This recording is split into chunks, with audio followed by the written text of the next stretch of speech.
근데 그 전에 중국이 엄청난 흑자를 줬기 때문에 여기에 대한 기대감이 슬금슬금 살아나는 중입니다. 그런데 저는 이게 3개월 만에 이렇게 되는 원인이 뭐냐에 집중하고 싶은 겁니다.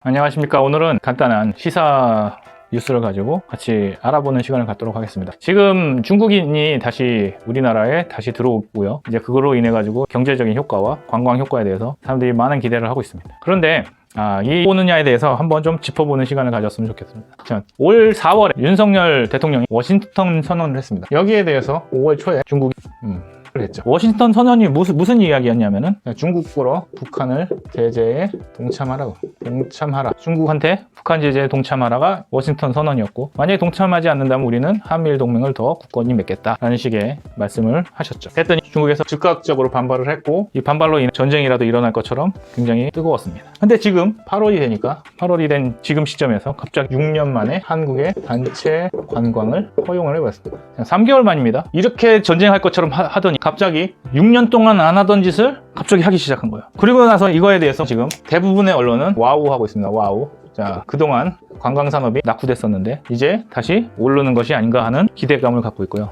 제주도에선 벌써 중국을 맞을 준비를 하고, 제주도, 그 다음에 명동, 예전에 중국인들이 많이 왔던 곳에서는 이제 다시 상권이 살아날 것에 대한 기대감을 갖고 있죠. 그래서 첫 번째로는 이러한 관광객이 증가할 것이라는 기대감이 있고, 두 번째로는 이제 우리나라가 관광 수지가 개선이 될 거라는 또 기대가 있습니다. 뭐냐면은 우리가 관광에 흑자 곳이 있는데 하나가 일본이고 하나가 중국이었습니다. 근데 중국은 코로나로 인해서 6년 동안 이 단체 관광 허용 안 하는 바람에 여기가 거의 죽었고요. 일본은 우리나라에 대한 관심이 높아지면서 많은 사람들이 찾고 있습니다. 근데 일본에게서 나는 흑자는 그리 크지는 않습니다. 그냥 적자를 면하고 흑자로 돌아서 있구나 정도지, 여기가 굉장히 우리나라의 관광 수지를 개선해 주는 곳은 아닙니다.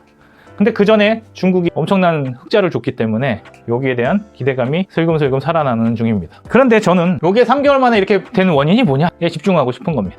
이제 다시 와가지고 살아날 것 같은데 여기에 대해서 우려의 목소리도 있습니다. 우려의 목소리에 대해서 조금 더 알아보겠습니다. 그 우려의 목소리 중에 하나가, 첫 번째는 항공편이 급증하겠냐 이거지. 항공기가 많이 떠야 우리나라로 들어오는데 이게 가능하겠냐. 갑자기 올리는 것은 굉장히 많은 시스템과 절차들이 필요한 거기 때문에 이게 급증하는 게 쉽지는 않을 것이다 라는 게 있고요. 두 번째로는 중국의 경기 자체가 둔화되고 있다는 거죠. 디플레이션이 된다라는 그런 뉴스까지 나오고 있는 상황입니다. 그래서 이러한 상황에서 중국이 돈을 많이 쓰겠냐, 이게 우려되는 상황인 거죠. 자, 요거에 봤을 때 그러면 왜 중국은 굳이 한국 단체 관광을 허용해가면서 이런 정책을 쓰느냐는 거죠. 그랬을 때 딱 한 개밖에 없습니다. 자기네 관광을 와줘야 된다는 거죠. 우리도 오겠지만 우리가 와서 쓰는 돈도 굉장히 중요하게 여기기 시작했다라고 보는 게 지금의 현 상황입니다. 왜냐하면 5월에 이렇게 반발을 했으면 이렇게 나올 수 있는 정책이 아닌 거거든요. 그래서 왜 이렇게 되느냐에 대해서는 중국이 지금 돈이 굉장히 많이 부족하다 이거죠. 그래서 오늘 터진 것 중에 하나가 뭐냐면은 비구위안이 아니라 회사가 지금 파산 위기에 섰습니다. 그래서 이게 파산이 되면은 어느 정도의 파급력이 올 거냐라고 할 때 이게 2008년에 리만 브라더스의 S급의 위기가 올 것이다 라고 얘기하는 거죠. 그래서 우리나라는 지금 언론들은 이것에 맞춰가지고 자꾸 기사를 내는데 저는 이쪽이 더 강할 것이다. 그래서 우리나라로부터 뭔가를 끌어들이고 싶은 마음이 더 크지 않느냐라는 우려를 하게 되는 겁니다.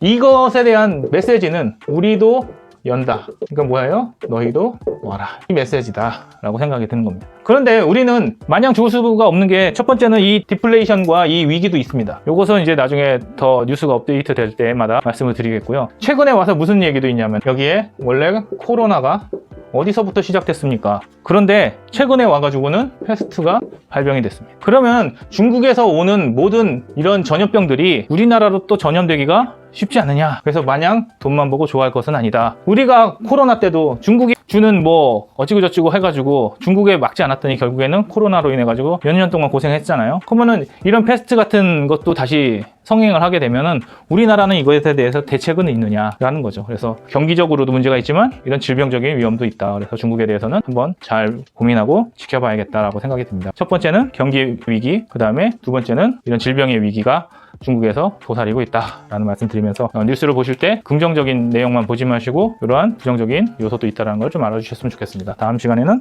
또 긴급한 내용이 있으면 다시 찾아뵙도록 하겠습니다. 감사합니다.